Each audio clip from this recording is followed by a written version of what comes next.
summer night. We're so happy to be here. We're in a new spot. Welcome to the outdoor episode. Hi, Shania. Hey, Meg. I'm kind of in the mood for something like... Welcome to the outdoors. It's our love letter to downtown LA. Signing off, baby. This is kind of like our goodbye downtown LA episode. Oh, that's kind of sad.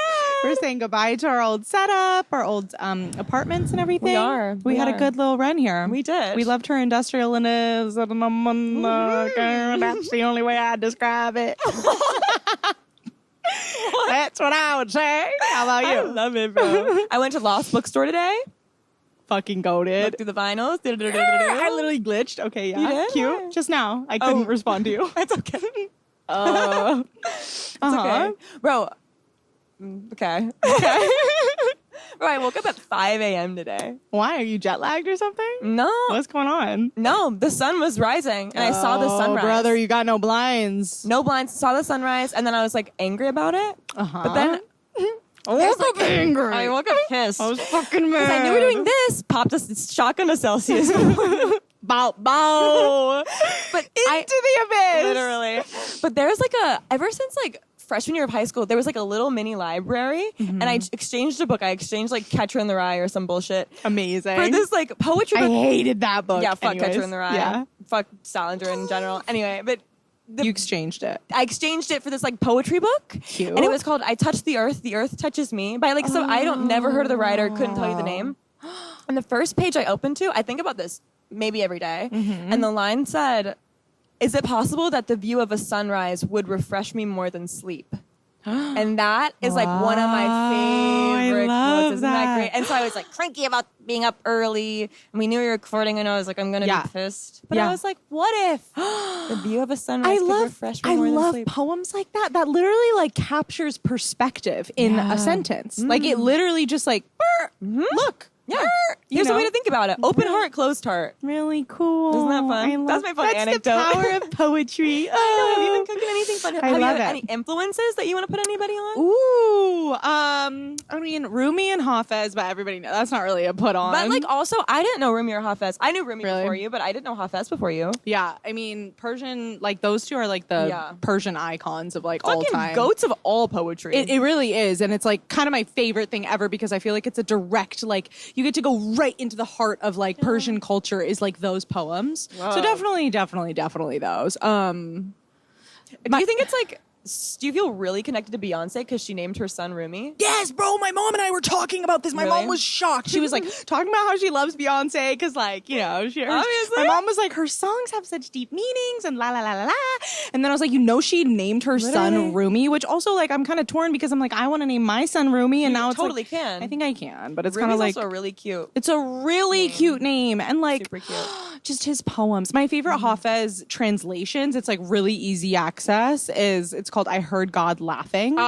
You gave my parents I that did. for holidays. That was really sweet. They're like my favorite poems ever. Like the translations are so good. My mom put me onto that, so it's That's like amazing. you know I love that's that some book. OG shit. That's like on our like. That's like the mantelpiece stack. of our little stack. Oh, that's so cute. I love it. I love it. That's Love a really little cool. poetry. La, Do you have any la. other poems that you've been listening to? I know. I'm trying to think. Kathy Park Hong is an amazing poet. She wrote Minor haven't read her Feelings. poems. Yes, bro. I have a couple books. I'll lend them to you. bet. She's like, That's an amazing she like book. invents her own language. Like that's her thing. Is she mixes? Yeah, I remember her talking in Minor about Feelings. that. Yeah. We'll have to. I think we should spend a whole episode talking about Minor Feelings. I think we should do a summer book club. That's fun. Is Minor Feelings the first book club book that we're dropping? Are we announcing a book club? Oh my god! Book club Wait, started. intellectual it girls are doing a book club. Fun.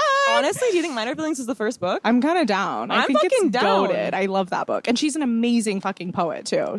I'm excited to read her poetry. That book was amazing. She's fucking brilliant. I that love was an her. amazing book. I'm trying to think of anybody else, but those are definitely like my top two. Rupi Kaur, of course. Like everybody Really? loves her. That's yeah, sweet. I think she's brilliant. I think That's really cool. She kind of like she made brown girls a thing before brown girls That's were a thing. so true. You know, That's so and I didn't true. even when Milk and Honey and all that stuff was like la la la la la Tumblr girls. Like I didn't even realize like what perspective we were all like over. That's really cool. And it's really cool. I remember posting like pictures of Milk and Honey on my Visco in middle school. I know it's funny because now it's become such a like Urban Outfitters poetry. Exactly, it's been commodified. Exactly, but it's like when you really like I read her new book and it's like The Sun and Her Flowers or a newer one? I don't remember what it was called. That's all right. I think it was after that one. Sun and Her Flowers was like kind of a minute ago. Yeah. I think it's like her brand new one. Cool. And I was like, it's like good poetry, but anytime you say milk and honey, people laugh at you. And I know. I'm like, you said Rupi Kaur, and I was like, I know. You're like, ha ha ha. And I'm like, yeah, it is a meme. But it's super. She does an interesting thing that most poems and poetry feels like an elitist club sometimes of intellectuals, and she makes it really palatable. And I remember like first getting into that in middle school because it's like palatable poetry for like young girls. Exactly. Especially And like young brown from girls. a young That's girl. really special. Exactly. It's so sweet. I remember seeing her on Jimmy Kimmel. She was super cute. She was on Jimmy Kimmel. Yeah, she read her little poem. Bro, like she's up. Brown girls are up. Rupi Kaur up. Rupi Kaur Renaissance. She's never left. Oh, I know. Like, you're exactly the urban outfitterification of her. I know. The urban outfitterification of everything. Exactly. Fuck no. Exactly. It The urban outfitterification of the Rialto Theater. That's my least favorite thing about speaking LA. of that, that's some downtown Laura as fuck. Yes. Exactly. It just strips everything of its authentic self. It totally does. Yeah. Speaking of downtown Laura, the Ace Hotel closed. And Rest in peace. you were sad about this, Carlos. You reposted this. It's so sweet. And Dylan and I were going to go today and like take pictures in the photo booth. Yeah. One last time, like whatever. Yeah. Done. It's done. Gone. It's gone. It's some like corny ass like Airbnb fuckery now. Ew. Anyway. Done. Speaking of corny ass. Talking about Sam Levinson and his corny ass. His corny fucking I ass. am so excited to talk about Euphoria. We're talking about Euphoria. Euphoria. That's some summer shit. Euphoria. You know that Mac Miller song? Ooh, yes, bro. We're really jazzed today, I'm bro. excited to be here. I'm fucking excited to be here. Talking about Alexa Demi. Of course we're jazzed, brother. Yeah. Oh, and I just love, okay. I mean, there's just a couple of little, okay, this is obviously like what put me on to Alexa Demi, which is like really exciting. I think amazing. The makeup, the glam, the fashion, everything in this show. Dude. Unbelievable. And also the fact that she's the fucking it girl. Somebody else already said this first, but having a Latina it girl was like, Facts, oh my God, facts. I literally just got chills down my spine. Like, because my entire life, like I have resonated so hardcore. Sharpay, like all these fucking, the it girls and Regina, everybody. Yeah. You never get a chance to be like, but, and then I finally was like, there she is. And she's cunt. Her makeup eats, the outfits eat. Fucking Nate, the it boy, fucks with her. He's down for her. Down like, bad. Bro, down bad for her. And then obviously, you know, he gets a little confused. Like he's got to go for like the Cassie of it all, you know, whatever. The That's a whole first. Don't forget about the True. jewels of it He's all. confused in general. We can't. Anyways, but Alexa's incredible. And then already obsessed with her. Season 1 happens. Obsessed. Like big ass poster in my room, whatever. You were her for Halloween that year. I was her for Halloween, Quick. literally down to the rhinestones. Insert picture Exactly. I here. know exactly. You'll see all for of the auditory lore. listeners, she killed it. Bro, Imagine literally Shania's down Alexa to Demi. a T, Perfectly. bro. Freshman year of college, it just was Bodied. perfection. Season 2 comes out. First episode, she's a nanny. Wait, that's actually insane. Jack and I are sitting on the couch, and I literally, like, I fucking freak, because this was in my fucking peak. Like, I was grinding my you were nanny up. shit, bro.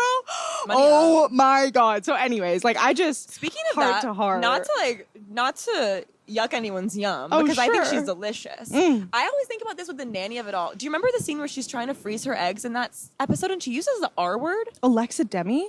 Yeah, as Maddie, as I character. do remember that, yeah. And I'm like, the usage of the R word in modern media confuses me so much. I think it's like the easiest way to kind of paint somebody as a little brash. Like I think, because you know she like slams that bitch's head into the wall I know, and shit but like that. Every other time, it's like to an endearing effect. She's like Right. racist fucking bitch, and it's like yes, let's Iconic. go, iconic. But then it's like that, and it like woo, it like prickles you a bit. It does. and I think it's.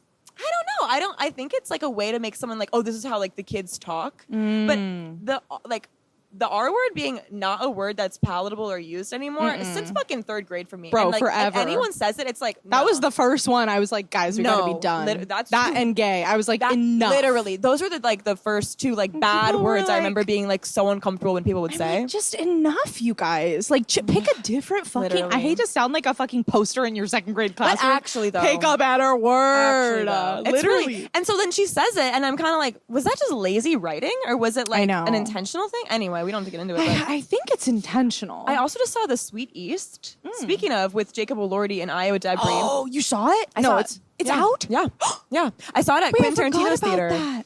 It's kind of crazy. Oh my It's like God. my Letterboxd review is like go, Alice go. in Wonderland if she would like hit the Jeep. Oh, that was my fun. That's Okay. the vibe of it. Fire. It's a really interesting film, but this character And it's a similar thing where I think they're trying to like develop the character in a way, but she uses the R word a lot. And it's like, girl, ew. It's a little cheap. It's cheap. It's a cheap way to like make a character three-dimensional. Yeah. That's an interesting point. I know. Well, that's like kind of similar to what we were talking about last week. Just of the intention behind something. It like changes the way that it feels so much. Because, you know, the way that a word can send chills down your spine. Same with like a bunch of other really charged words. And it's like in some storytelling that's necessary because to send those chills down your spine. But then in other contexts, it's like totally negligible. Yeah. And it's like you're just using this to promote fucking. That's so true. Your agenda. Literally. And in both cases, it was male writer writing for a female character. Yeah, exactly. So it's like, no. Anyway. Speaking of men doing things they shouldn't be doing. Exactly. Writing for women's characters. Remember when the news broke about Petra Collins? Yes.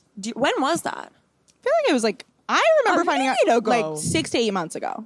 Anyway, that's and when everyone I found shut out. the fuck up about it for no reason. I don't know why. I know. Well, it was during all the idol stuff. That's when I think that's when everybody was like, oh, look, this man steals from women all the time. And then they were like, here are the fucking receipts. Because he literally fucking does. Because he hasn't had like an original thought in his brain for. Speaking of that, do you know who his dad is? No. First of all, big fat Nepo baby. His dad is Barry Levinson, who directed fucking Rain Man with Dustin Hoffman and Tom Cruise, and fucking Good Morning Vietnam with Robin, like big fat 80s bangers. Whoa. And so it's like, okay, this makes sense to me. Yeah, totally. But it's really disappointing, and it's literally just me being naive. But like, I just feel like you like see stuff like this, and you're like you see like a new show like this, and it's fresh, accurate, and beautiful. Then exactly, and it's like gorgeous, and it has its own signature. I think that's what a big part of. We all fell in love with Euphoria because the world was so.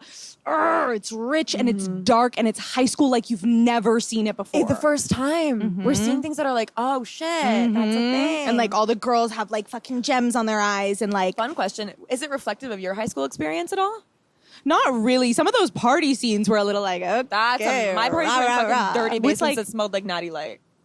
We had dirty basement parties too. Oh, lit. Just a little bit. Okay. We only had one basement, honestly. Really? It was just one. Yeah. Was it bougie though? It like kind of. I'm talking unfinished. I'm talking concrete. Fucking. That's kind of litty though, bro. Yeah, that's not like I kind of miss the mess because now when you go to like a messy party, it's kind of like okay, we're adults. Grow like up. Stop being so messy. But when you're a teen, it's kind of like we're a little dirty. messy. Hiding in a shower, and you're like. But yeah, I'm trying to think. I mean, the rest of it, it's not realistic. The rest of it, I remember my parent. I kind of put my parents onto it, and they were like, "Which is crazy." Is this like the first scene? There's like 19 dicks in it. Yeah, high school? And I was like, "No, obviously, it's a movie, it's a show." But and I don't think they were. I kind of appreciate all the actors are like 30. Like they're all like literally like fucking Jacob Elordi. Like that's not. He looks like what you want the jock to look like, but like he's not a teenager. He's not. Which is like okay then like. Because they're all fucking each other and it's crazy. Which is also crazy because I was listening to reading about Petra Collins talking about it, and she fucking cast the whole thing. I know. Which is like, I know. Okay, so let's like tell us the lore. Okay, tell us the fucking lore. Okay, yeah. So Sam Levinson reaches out to Petra Collins and says, "Hey, I've got this. I'm writing a show based on your photographs." So she's been like a photographer in New York, like lots of like young up and coming women. She's photographed Barbie Ferreira. She's photographed Hunter Schafer, Alexa Demi in her style that's like moody and elemental and playing with light and surrealist, but like very like nitty gritty girlhood, modern love, everything amazing. Like exactly what the stills of Euphoria look like is what her photography looks like. So Sam reaches out to her. And had she shot with Barbie and stuff before Euphoria? Yes, yeah. Okay. Tumblr. She's huge on Tumblr. Okay. So that's like dates the era of it. Okay. Huge on Tumblr. Because I thought I had heard that too, but I'm like, that is insane. She literally scouted these motherfuckers. Literally, she did. I don't know if, Barbie for sure. She worked with Barbie a ton. Anyway, Sam says, I'm writing the show based on your images. Do you want to direct it? It's with HBO. Yeah. And she's like, fucking bet. Let's go. Yeah. She's still young, but she's like mid to late 20s, I think. She's like down. She moves to Los Angeles from New York. They like cast the show. She's directing it. She's like, this is fully my vision. And then like late in the process, they say, you're too young. We're going to go in a different direction. And she says, okay, thank you. Like, this has been a great experience. Like, I hope we work together in the future. They're obviously not going to take my fucking ideas. And then guess what the fuck happens? She steps out of her door. Yes, this is a crazy quote. I literally, when I read this quote, I was like, Makes me want to throw up. it's insane. It actually makes me want to throw up. She said, a year later, I walked out of my apartment and saw this billboard for Euphoria, and it's exactly a copy of my work. I started crying. I was so shocked. Oh my God. It happened to me so many times in my career, but not in a scale like that. Right. She also said, let me try to find this. Oh, this is the same poll, but the direct quote is HBO was like, we are not hiring you because you're too young. And then she was like, fine, okay, thank you so much. They won't take my version of the show, obviously. I was so naive. They'll just do another one. So it's fine. I learned a lot. It was interesting. And a year later, she walks out and sees the billboard, which is exactly a fucking... That's how I feel too. I know, literally. Like, a year later? Okay, I need to start by saying something. Okay. Yeah. This whole notion that women are too young is the work of like, it's just the most twisted fucking bullshit of my life.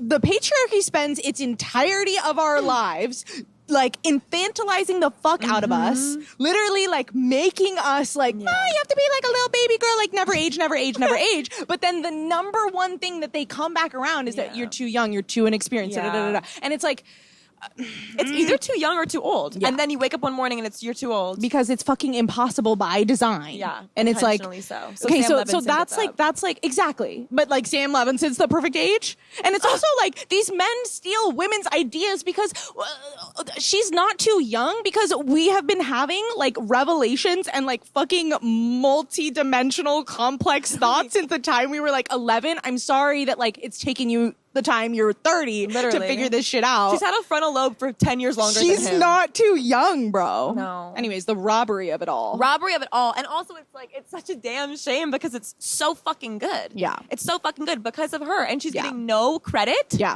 None. And I wonder what like the girls think. Like, what does Hunter and Barbie and Alexa and everyone think about it? Like, I know. Did they, because obviously they like kind of are hip to what happened, but it's just like, I mean, but that's such an interesting part of like the industry in that way, is the way that the hierarchy of it all works. And it's like, it's, I know that they're like stars and they have power and stuff like that, but the way that the tiers of a show or something like that is like, if the director switches in and out, like you don't really get to be like, wait. You're just hoping you don't get switched out. Yeah, exactly. Seriously. So it's like. Okay. Did you see in this other article what it's based on? Bro. It's him. I thought it was his life, but that's definitely not true. Okay, that's what he's been saying this that's whole time. The lie. He's a fucking liar. The propaganda in Literally.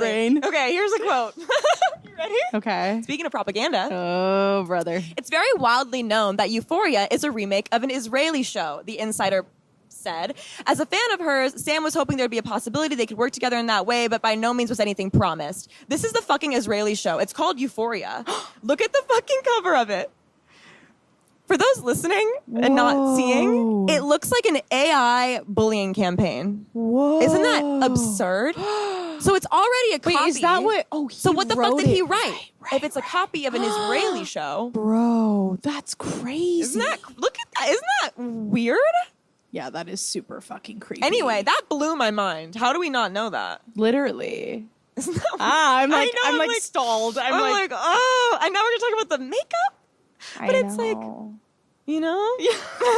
your eyes. Isn't that wild? Yeah, that is super fucking weird. That blew my mind. I think, honestly, the only thing I think when I hear stuff like this is it's just like constantly like reaffirming in my brain, like, it's all a lie, bro. Yeah. Like, look into shit. Like, they're all like, they literally, like, I just remember like the narratives that we were all like talking about when we're like talking about Euphoria when it first came out, and it's like based on his addiction and like all this stuff. And I'm sure that there's some truth to that, like for sure, not to like completely discredit his experience, although like it sounds like we can kind of discredit his experience. Like, a millionaire. They're just lying. Like, stop lying to us. Literally. Making shit up. Bro, that is fucking crazy. Isn't that crazy?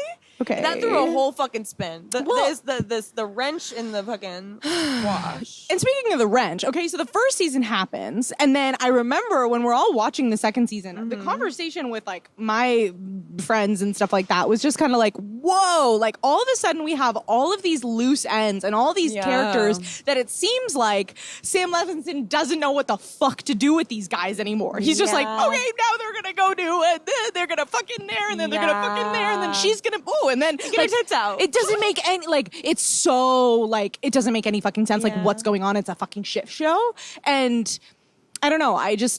I have an inkling that it's like when you're, first of all, stealing other people's work and also like writing for perspectives that you like have no idea about. Really? Like, what do you know about like a young teenage black girl going through addiction? Like queer black woman's experience? Literally. And then like a trans girl's experience. Like literally you don't know what any of these people are going through. So obviously you're just like, like she's gonna eat a Jolly Rancher. Exactly. Literally. Like, okay. So you're just like, okay. And then we just get a big fat mess instead of a story that like gets to be like continued with. And that's what's happening with season 3.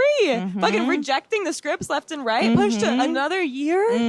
What's gonna happen? And it's just so disappointing because it's the same thing as the fucking Idol, where it's like, this is a brilliant woman's idea. Yeah. And that's why we fucking love it so much. And that's why we miss it so much. No. And they robbed it from us. Literally. Like, you literally just robbed good art from us. And it could be like, Lily Rose Depp is really fucking good at it. Like, the concept of the Idol is like a really fascinating, fun, done through an HBO lens with like that incredible fucking cast. Troye Sivan, fucking, he's so good. Literally. And what's that girl from Rachel Sennett?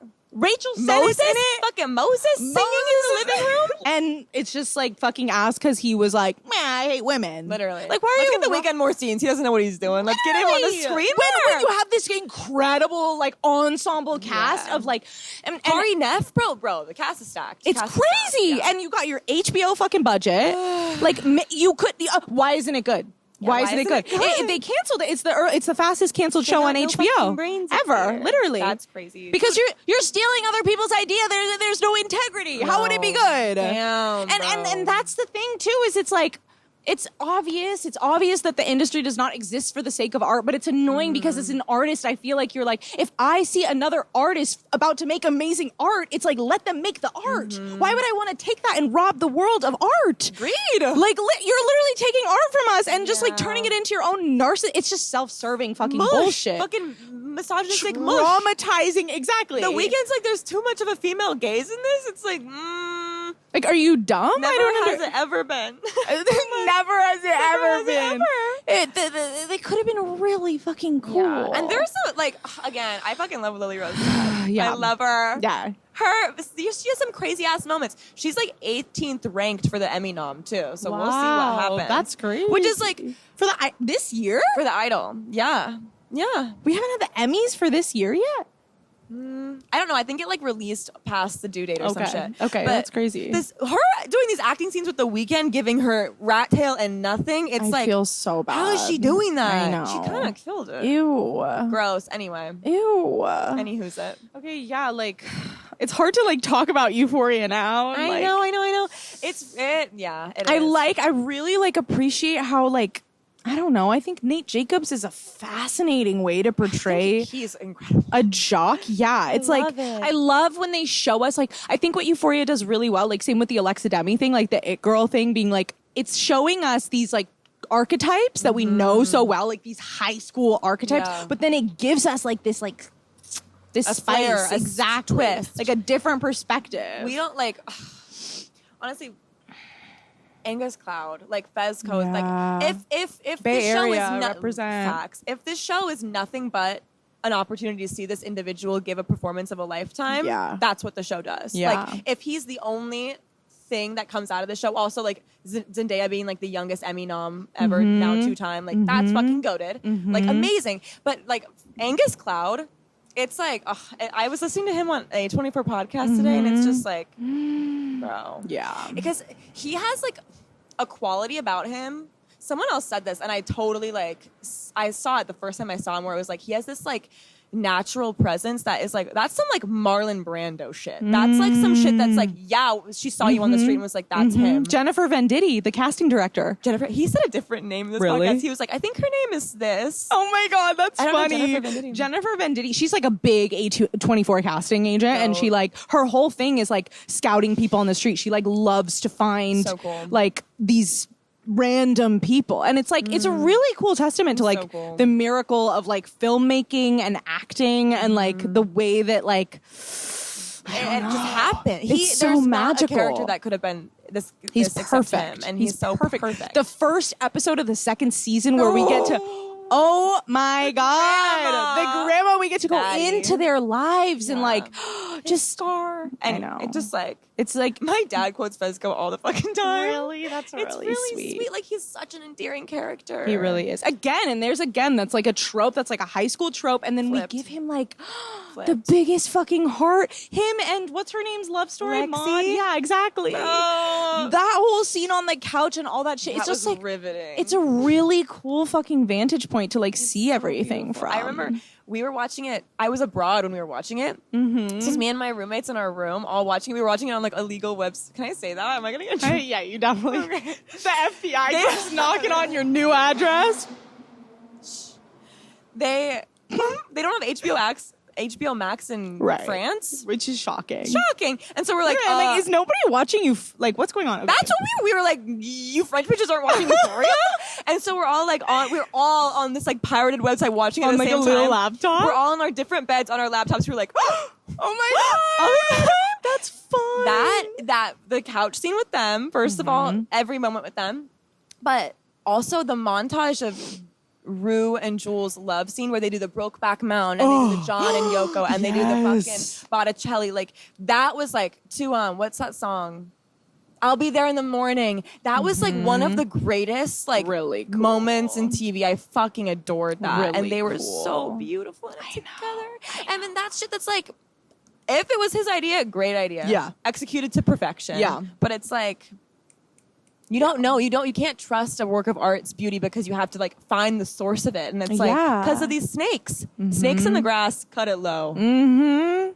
Fucking bar. Anyway. Also, along with Angus Cloud, like giving the world Hunter Schafer is a really incredible thing too. And like seeing her beauty and her performance and her growth as an actress, but also like behind the scenes, her writing that episode, the Sea Blob episode, her doing like production, like she is really, it's amazing to see her arc. That show is really cool for like putting a lot of people on the map. A bunch of nobodies like, except Zendaya. Exactly. Which is like really, I feel like that was the last time where it was like, like explosion of a cast. I don't know, maybe like The Bear or something like that. That's true, but that was also cool too. Is a lot of people that you haven't seen in that way, like Lionel. We remember Lionel on like the Tyler the Creator like funny show. No. Anyway, interesting, random, interesting. Like Coleman Domingo too. He's fucking fire. Facts. He's fucking fire, and now he's like fucking blowing up. Oscar nom and shit. He's gonna have an Oscar. And like it's fucking crazy. It's goated. The fucking play episode, and what's his name? The little guy who was dating Barbie Ferreira's character. The little I don't know what his name is. His performance in that fucking play. I know. That was an amazing play was experience. Really cool. The play is another thing where it's like, okay, I don't know whose fucking idea this was, but his. That's really I like could venture a guess it wasn't really his. Like probably not. Really creative, really fucking so fun. Cool. Seeing like Maud turn into this like theater kid monster, like I love that. That is so. I think I'm realizing more and more like I just love a crossover between like theater and filmmaking. It's the fucking best. I think that is kind of the sweet spot. Is like give us a little bit of both, and we'll like fucking love that. Yeah, Pen 15 did that too. We're the same things over and over again. I know. This is like our capsule. Our catalog. Like exactly. Our catalog.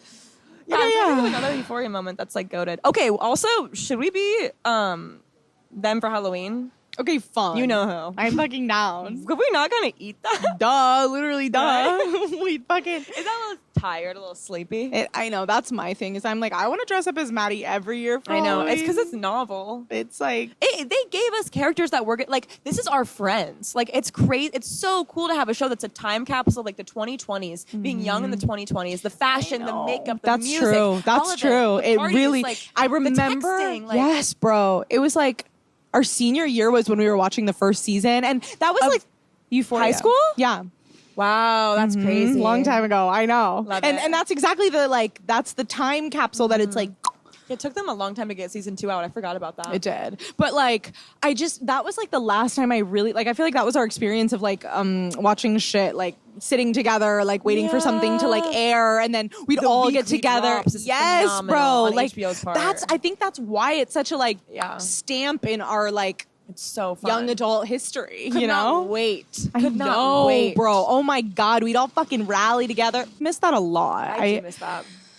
I hope that we can intentionally bring that back. Yeah, the weekly drops. You know? Yeah. Same with all House that of retro Dragons. shit. Yeah, that's true. That's true. But it's not- something it's that not will scratching the rally nerve. us all together. Oh, you know? wow. Right? Foster community. Exactly. You come over here. Anyways, okay, whatever. That's really funny. I think we should. I'm down. Somebody just has to make something. You literally. Maybe we'll do it. We'll figure it out. It's a little fucking bug in here. Ew! Well, get her out. It's gone. Speaking of little bugs. Ooh, okay. Little fuckers. Segue. Itching the seams into it. Oh, there we go. There we go. So my friend of the pod, my friend in real life, should we give a shout out? Sure. Shout out Brooke Vandenberg. Let's go. Yeah, she's hella active on our socials I and love shit. her. Shout I love out. her so much. She is studying to be a dentist. She's wanted to be a dentist since she was a kindergartner. Icon. Dentist baddie. Dentist baddie. I'm like, girl, give me. I was like, I have permanent retainers, and I'm like, I want these fuckers out. And she was like, give me a year and 8 months. I got you. I got you. I'm like that. Can she fix our TMJ? Yes, she can. She can do anything. Oh my God. And she will. So she texted. She loves the pod. She texted and she was like, I don't know if you take requests, but I'd love to hear a backstory lore on the Tooth Fairy. And I was like, that is That's super fun. I was like, girl, you got it. Let's dig in. So we're doing it. Well, first of all, did you do the Tooth Fairy growing up? Yeah. And that was like a big deal. What would you get under your pillow? It wasn't a super big deal. I mean, no, I shouldn't downplay it. It was exciting. Amazing. I put a tooth under there. Give me $1. Give me a number. Yeah, $5? $5. Maybe $1. Wow, that's cool. 5. Yeah. I think one time I got a 20. One time my parents didn't have anything else. If we were at our grandma's, we'd get a 20. Really? One time I came out, okay, crazy. You remember when you lose a tooth in school and they'd send it home with you in a little bag? Yeah. Okay. A little Ziploc. I know, kidding? it was crazy. Insane. And on the way home, I don't know what happened. Freaking nature. It split down the middle in 2 perfect halves. I know, isn't that weird? I've lost half a tooth before. It was in the bag, though. I know, that's it was crazy. External. Anyway. Yeah. And bless her heart, I was at my grandmother's, and the tooth fairy at my grandma gave me 2 $10 bills. Isn't that cute? That's super cute. Anyway. No, I think the Tooth Fairy is really fun. But some kids get crazy, a lot of money. Some of these kids I don't like knew, that. they be getting fucking Too much dollar money. bills. Too I'm much money. I gotta yank one of these I fuckers know. out. That was scary, yanking shit out. I know. Do you have a fun first tooth losing story? I wish I did. I just remember mine so vividly. I just bit into an apple. I had a really loose one. That's like a cartoon. And then I was like, oh my Which God. tooth? Oh, I think it was one of these side fuckers. Honestly, It was I have top. kind of a bad taste in my mouth, pun intended.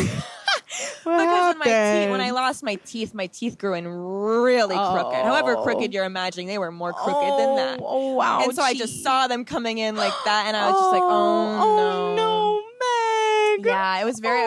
That was maybe the first time I felt anxiety. Oh, you're like, oh, I see them coming in, and they're there's not. nothing you can do about it. I'm Fuck. just waiting for them to get there. They're Oh. not looking good. I used to, if I would close my mouth, one of my teeth would stick out like Nanny McPhee. That's so cute, though. I think Not it's so when cute. you're, like, I know, 12. I know. You're like 6, That's it's the type cute. of thing. Yeah. No, but I know. Sad. I know. Well, anyway. But that's more of the lies, bro. That is the lies That's that they told true. us. This obsession with perfect teeth. It's literally just us. Nobody else fucking cares. Yeah. It's literally just because But I would have been. It was an issue. yeah. My When shit there's was dental, busted. but it's so dramatic because it's an American fucking thing. So true. You go anywhere else, nobody fucking gives a shit about No, their that's teeth. true. It's made up so that they can make money. Yeah. Absolutely, there are things that need to be reoriented for medical sake, but Yeah. it's not. It wouldn't be as big of a deal. You know what I'm saying? No, that's true. It wouldn't be That's like, true. you're poor and you can't fucking fix your teeth. Literally. Go drop Yeah. $15K on your fucking teeth. It's insane how much braces cost. so expensive. That's what I'm saying. It's fake. It's made up. I remember one time I got my braces tightened and I was in the backseat of the van crying. It hurt, bro. I got an expander, so they push your molars out. And it was like one of the worst pains I ever had. And exactly, it's like, why are we putting kids through so medieval much torture? Literally, they're cranking these wires shut. It makes me like want to throw up. Yeah, sorry. No, I don't it's have fine. I don't have sensitivity about this, so you can really. It was brutal. It was. Brutal. I just remember my sister, my neighbor, like everybody was talking about that shit. It's worse than you think it is, honest to God. And I remember being like crying in the car. Also, you like feel hideous. Like your teeth are fucked. And like exactly for no reason. To the tooth fairy. Okay, let's talk about her. Anyway, it's a Christian and pagan tradition, the tooth fairy. Okay, checks out. Originates in Europe. That was checks like out.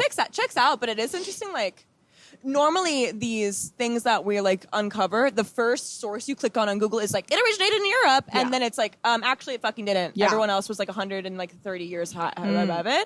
This one, and correct me if I'm wrong. I really only saw like European Christian pagan traditions.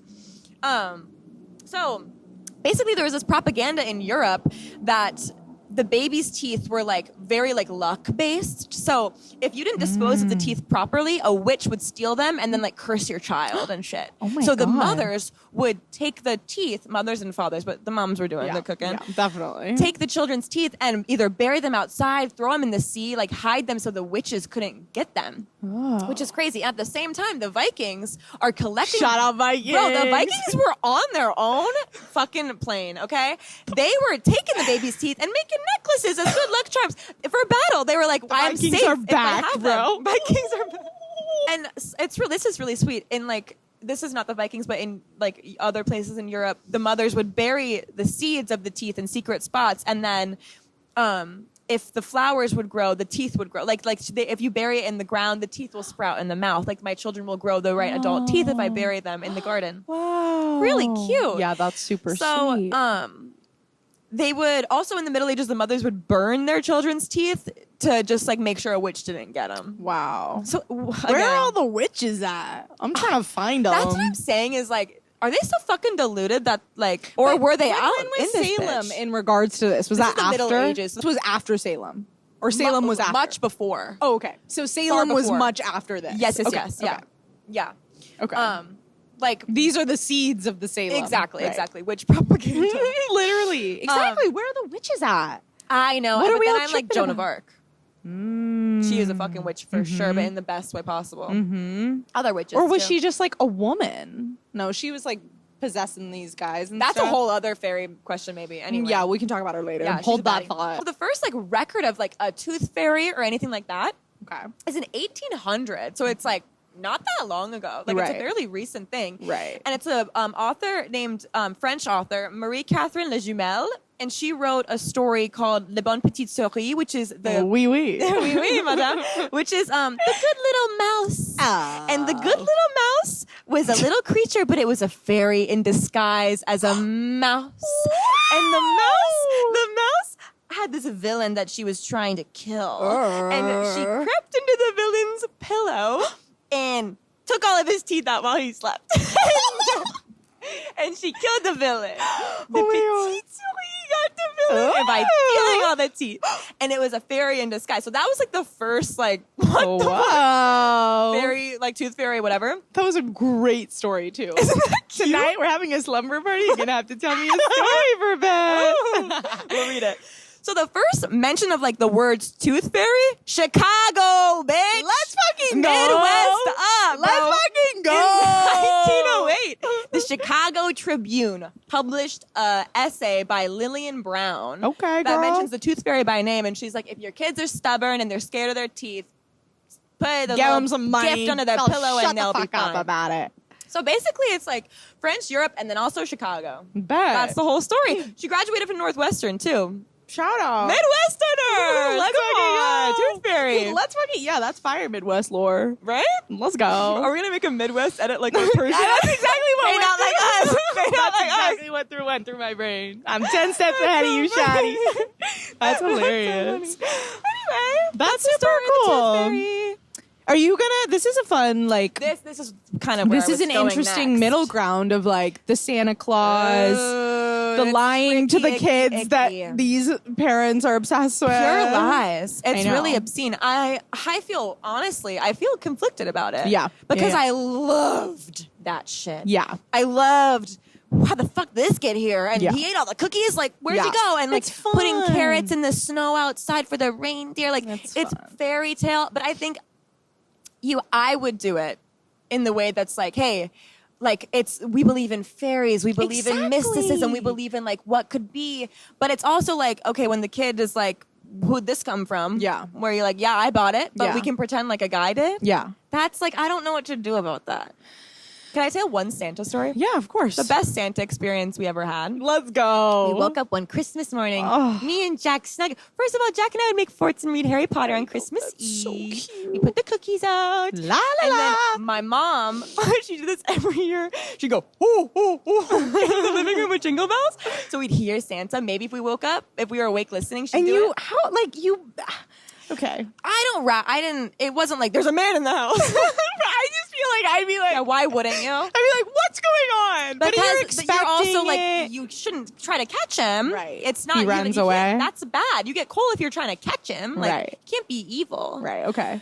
Because they don't want you to find the truth. Yeah, I don't really remember my mom doing that. She says she did. One time, Jack swore to God he saw Rudolph in the sky, too.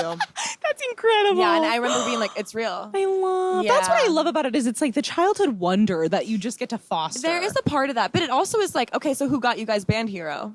Like... Right. What do you do? Right. Okay, so what's the story? Oh, we just woke up and there was like the whole band hero was set up in our basement, like drums, mic, guitars. We got the Wii. Like we had a Wii, but we didn't have the gear, and then we had a family band. Oh my God! And that was like some Christmas shit, but it's like. I know why. I just am like, why can't it be like a mutual, like what you're saying, like a mutual prank together? Not like I'm tricking you because you're my kid. Yeah. It's like, no, together we enjoy these playful aspects of life and culture, and like. You know? in this example, I agree. I think that's a great plan. Okay, so far so good. Plan check. Would the kid be like, Mommy, this is from Santa? I know, that's an interesting... Like, are they partaking? I mean, I think it starts off, again, like, I'm literally just making this all up. I think it starts as, like, like what everything starts as, which is like, I'm the parent, I know more than you, so look, I'm gonna start this tradition. Yeah. But it's like a really long-standing foundation that's been built of like trust and honesty, and so it's like then and play too. Exactly. So then once you're old enough to want it to be a mutual prank, then it gets to be a mutual prank, you know? Cute. And together we can like, I don't know. But again, like I didn't fucking celebrate Santa, so I don't know. Julio Torres was like, hey, new rule, if you're agnostic or atheist, you don't get Christmas. I'm sick of it. Facts, bro. Why is everybody just down? He was like, you're gonna show up to a birthday party of someone who hates you? Like, why would you do that? Exactly, bro. Which I was like, that's facts. But I lost my train of thought. Mutual prank. I might be crushing people's dreams. Oh, okay. This is what I never understood about like Jewish kids or any other kids who didn't practice like Christmas or anything. Gotta be practicing, guys. practicing Christians, I guess. Christianity. Right. But like, how the fuck did you guys not ruin it forever? You guys are amazing. I'm kind of confused about that. When you guys were asking me about this, I was like, when everyone's like, "Oh, it's Santa's here," are you like, these kids? I honestly, or what? I know I cannot remember, but I honestly think it was like, I don't think I thought that the kids believed in Santa. I don't think that it was like something to spoil. I think it was this is like a character. Like, yeah, we're all just like yapping about the presents we got. Wow. I don't know. And I don't really remember kids talking about, I might have been just too young, but I don't remember kids talking about Santa. I only remember them talking about their presents. Just wrapping up this episode with a fresh coat. Moral of the story is, you gotta be a little fairy disguised as a mouse sometimes and steal Sam Levinson's teeth out of his head. Good night. Good night. Would you guys have freaked out if we sat on the ledge here? Or would you have appreciated like the element of danger? I already feel like I'm in danger when I'm on this fucking mic. I know. Hey, it's hot on the mic. Okay, goodbye. Mwah. Cut. Hard out. Good night. Loki, should we show them dead for show? What are we going to tell them dead for show? Ready? Go. At the mic. If it's one thing about it, then it's dead for show. Dead for show.